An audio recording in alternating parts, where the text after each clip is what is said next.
Hello everyone, welcome back. Well, after the roaring success of the rear light video, it's time to do the front, the headlights.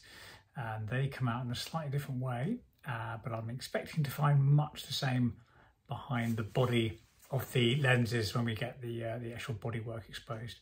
So let me take you through how that works, have a little clean up and stick them back in. And I've got the PDSL, Porsche Dynamic lighting system on the GTS. So those are the standard, or that's actually uprated by Xenon headlights. I think they're rated at 35 watts and they point around the corner. So as you activate steering above a certain amount of angle, I think it's 5 or 10 degrees, the dipped beam will move with you. And it's a bit of a novelty, but it does put a little bit of extra light around the corner. But that mechanism is built into the body of the unit, the light, so we don't have to worry about that particularly. We just take the whole thing out, have a good little look around and a tidy up. So let's crack on. So needless to say, we need to get into the frunk to access the headlights. So the car's in the garage. This is definitely a winter job. It's mid-November in the UK and it's cold and dark and wet outside. So the car's inside. It's not actually clean. It has been driven. But it does look pretty good. So I'm going to be just slightly careful about touching the paintwork in case I rub any of the mud into it. Anyway, we're going to start off by opening the frunk. There we go. And we can do this one-handed. Just make sure the wipers are down so we don't scratch the bodywork. And we lift the frunk, which is the catch there. Up it goes. And that's the familiar frunk. Now to access the lights, we need to remove both of the storage boxes. Obviously that's for the near side, left in the UK, offside, right hand side similarly. So we can do that. Oh, actually here's a good example of why replacing the halogen bulbs with LEDs makes your interior look good. So we just pop this out. It's easy enough to do. It's designed to just come out with a little tug. There it is. And I'll lay that down inside the frunk, and then we can see 3 apertures with bungs in them. There they are, if I get my finger in the right place. And it's the lower of the 3 that we need to access to remove or unlock the light unit. The upper 2 are for focusing the lights, lateral and vertical adjustment, but we're going to use the lower one. And to do that, we need to use the special tool provided in the toolbox, which is there. So let's get that out. Can I do it with one hand? No, I can't. I need a tripod. I will come back to this shortly, viewers. Bear with me. Now, most owners probably wouldn't even go near this box, but it's useful to know it's there. It's a very cleverly bit of designed plastic and polystyrene. You've got your locking wheel nut, you've got the toe eye, have the an extension piece, a handle for the tools in here. So this is the little box which sits in there, and as you can see it has some tools inside it which we can remove. It has a spanner, screwdriver, which I think is reversible. Yes, it is. And this is what we want. This is the headlight removal tool. And I shall now prep this and show you how it works. Right, so let's take this headlight unit out.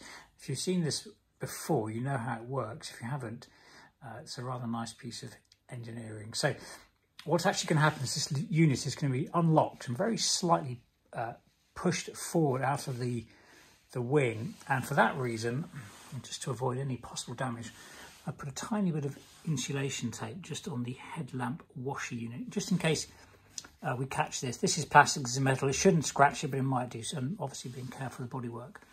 I've now also placed the handle, you can see, in the lower aperture, and the instructions basically have you set it with the handle pointing back. We're going to rotate that 180 degrees to here, which will have the effect of simultaneously unlocking and then gently pushing forward the light unit.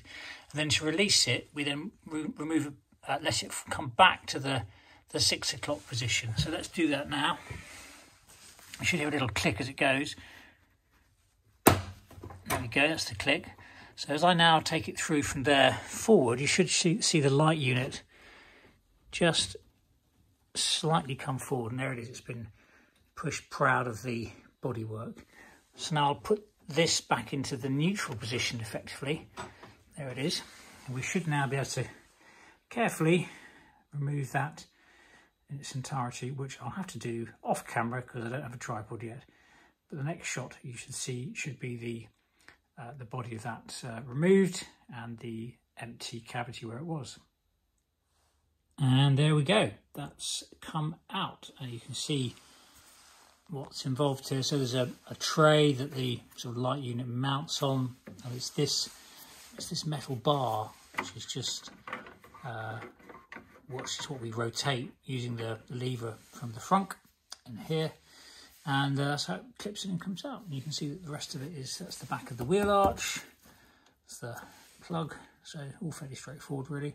Again, yeah, dirty in there to be expected. I might just get the worst of it out.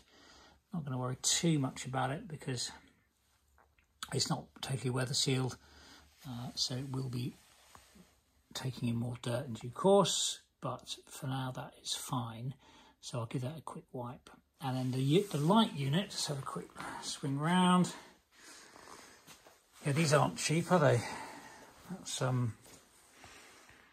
That is a comprehensive bit of kit, and I just turn it round, you can see the orientation of that. So it actually sits in the car that way around, and then the back of it is all of the other bits and pieces.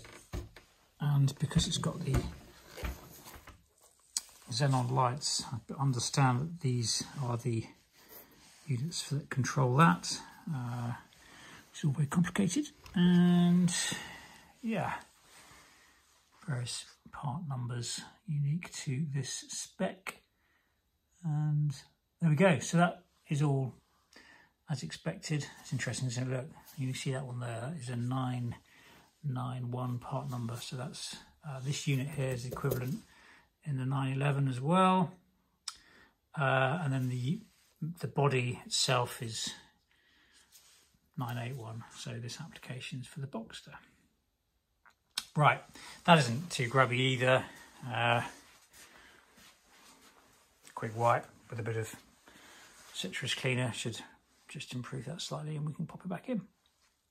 So I've taken out the offside, the right-hand side from the driver's seat light unit, and you can see what we've got inside. So actually, just a very quick compare. That's the other side, not cleaned because it's not very convenient to get to, but this side pretty easy for me to get to. So you can see I've had a bit of a rummage around in here, and yeah, it's all fairly straightforward really. That's the liner for the wheel arch, cable, I believe those are the air conditioning condenser runs from the front of the car to the back. Here's the tray that the light mounts into, bodywork, and if you can look right down the side if you're bothered to, and you can see there, you probably can't see it actually, there's not a lot of light, but down in there is the mechanism for the screen wash.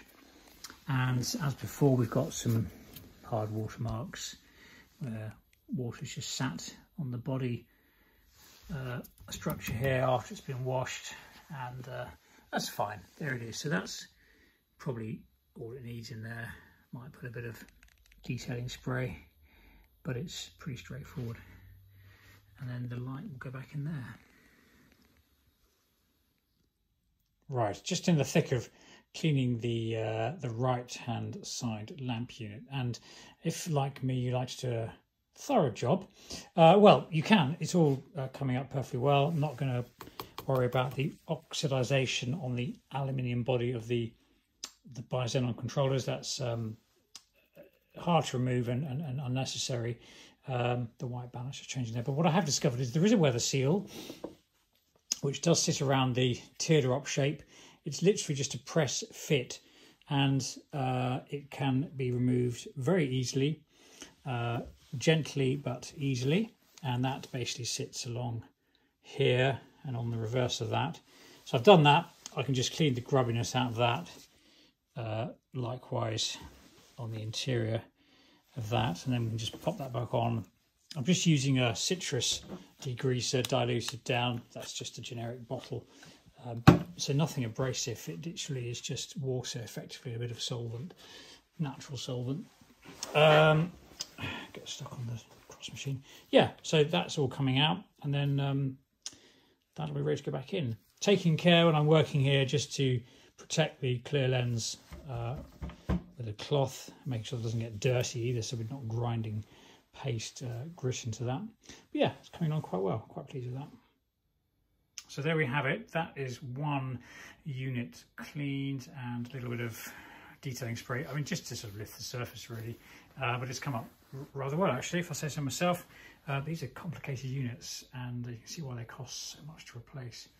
They are expensive, and the whole mechanism for moving the dip beam sits within this. It's a contained unit. There's the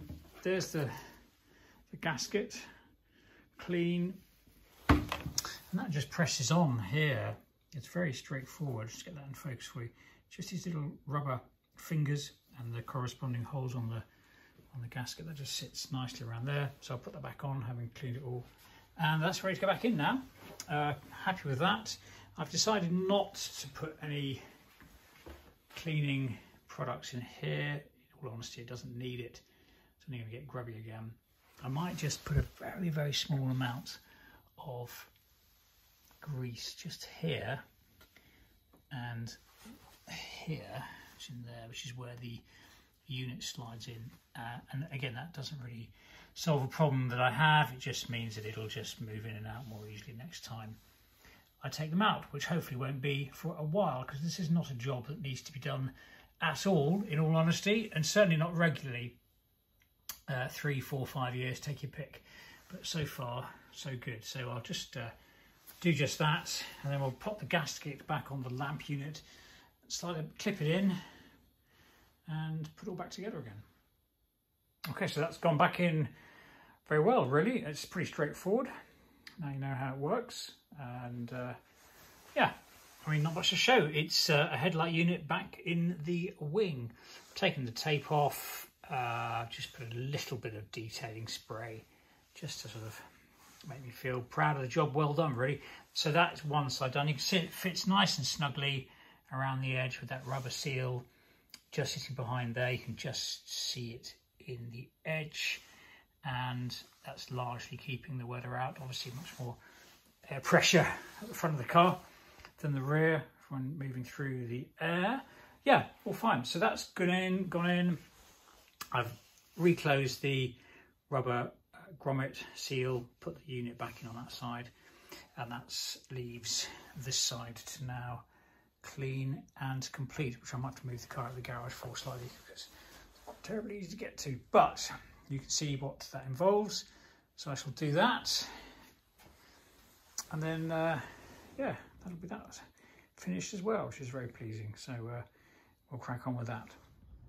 So several days have passed, and I'm back completing the headlight job. In fact, the car's now out of the garage, and I've actually taken that one out again to do the job properly this time, at least do that one properly. Then I thought, well, I'll just give that one a go too. So I've just given it a wash inside, a bit of filtered water, a bit of soap, just to wash it off by hand, and that's come up pretty well inside there. As you can see, all fine, and this one similarly all fine. So those are gonna, I'll dry those off properly in due course, but that's all gone well. And then the second headlight unit has just cleaned up nicely. That's the rubber seal for that one. Yeah, fine. Just a bit of soap and water and a little bit of detailing spray. Just actually that one, ignore that. It says fast glass. It's not, but it's got some detailing spray which has a little bit of hard water remover, and the plastic's come out well there. So those two headlight units are now done. I'm going to pop them back respectively in the sides, and that's pretty much job done really. And then the last job will be a quick car wash, but I'll do a separate video for that. So let's pop those lights back in and go from there. And we're back in the garage, and I'm just putting the lights in. This is dried up really nicely overnight. I mean, you take my word for it, but that's all nice and dry now. So it's got air circulation in here, so it's not the end of the world if you put them back in wet. Obviously they get wet when you wash them. That's just to protect the paint. But I'm going to pop the other light in. That one's done, and then we'll check they all work. Right, best way to check the headlights are working is to turn the ignition on, which I've done, and there's no error messages, which is good. So we'll just check the car is in neutral, and we'll turn the engine over. Oh, press clutch. Yeah, there we go, all the way in.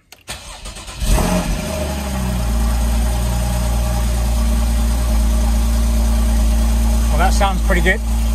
Let's now come down to the headlight area, and we'll go auto, and let's go and have a look what that's achieved. That's great, we are looking good. Oh yeah, and there we go, happy with that. So that's the job done. I'll leave it there. Hope you've enjoyed that. If you want to do it yourself, it should be easy enough to follow my instructions and see how I did it, and get your headlights all nice and cleaned up. Thank you for watching. If you enjoyed that, give us a like. By all means, subscribe too. If you've got any thoughts or comments, dump them below. See you next time.